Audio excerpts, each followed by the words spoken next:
বাংলাদেশ ভারত সীমান্তের বিভিন্ন ইস্যুতে আলোচনার জন্য বিজিবি বিএসএফ মহাপরিচালক পর্যায়ের ৫৬তম সীমান্ত সম্মেলন আজ ঢাকায় শুরু হচ্ছে। ঢাকার পিলখানায় বিজিবির সদর দপ্তরের ২৮ আগস্ট পর্যন্ত চলবে এই সম্মেলন। বর্ডার গার্ড বাংলাদেশ অর্থাৎ বিজিবির সদর দপ্তরের সূত্র জানিয়েছেন। সম্মেলনে বাংলাদেশের পক্ষ থেকে যে বিষয়গুলো প্রাধান্য পাবে তার মধ্যে রয়েছে সীমান্ত হত্যা, পৌশিন ও অনুপ্রবেশ রোধ।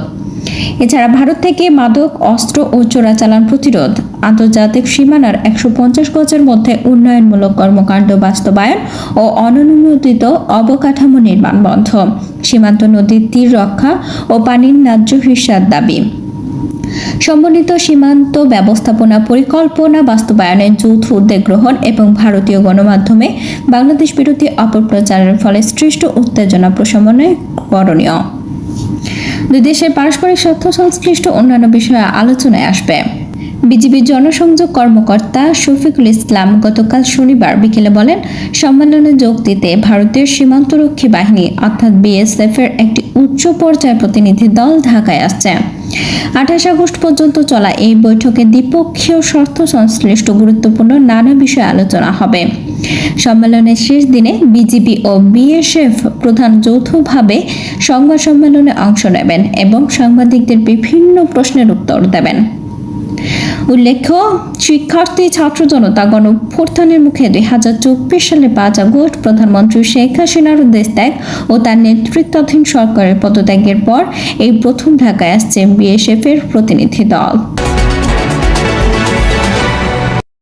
কন্টেন্ট ক্রিয়েটর তৌহিদ আফ্রিদিকে গ্রেপ্তার করেছে পুলিশ।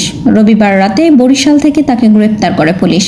কোতোয়ালি মডেল থানার ওসি মিজানুর রহমান জানান, রবিবার সন্ধ্যায় বরিশাল নগরীর বাংলা বাজারের একটি ডায়াগনস্টিক সেন্টারের পাশের একটি বাসা থেকে তাকে গ্রেপ্তার করা হয়। তাকে ঢাকায় পাঠানো হয়েছে। এর আগে গত ১৭ আগস্ট বৈষম্য বিরোধী আন্দোলনে হামলা ও আন্দোলনকারীদের হত্যার অভিযোগে যাত্রাবাড়ী থানায় দায়ের করা এক মামলায় তৌহিদ আফ্রিদির বাবা মোহাম্মদ নাসির উদ্দিন সাথীকে গ্রেপ্তার করে পুলিশ। জানা যায়, যাত্রাবাড়ী থানার সেই মামলায় গত বছরের আগস্টের ৩০ তারিখ দায়ের করা হয়, যেটি বর্তমানে পুলিশের অপরাধ তদন্ত বিভাগ অর্থাৎ সিআইডি তদন্ত করছে। মামলার প্রধান আসামি করা হয় স্বৈরশাসক শেখ হাসিনাকে। আসামির তালিকায় ২ নম্বরে রয়েছেন সাবেক সেতুমন্ত্রী ওবায়দুল কাদের এবং ৩ নম্বর সাবেক আইজিপি আব্দুল্লাহ আল মামুন। মামলায় ১১ নম্বর আসামি তৌহিদ আফ্রিদি এবং ২২ নম্বর আসামি তার বাবা নাসির উদ্দিন সাথী। এই হত্যা মামলায় মোট ২৫ জনকে আসামি করা হয়। এছাড়া অজ্ঞাত আরও ১৫০ জনকে আসামি করা হয়েছে।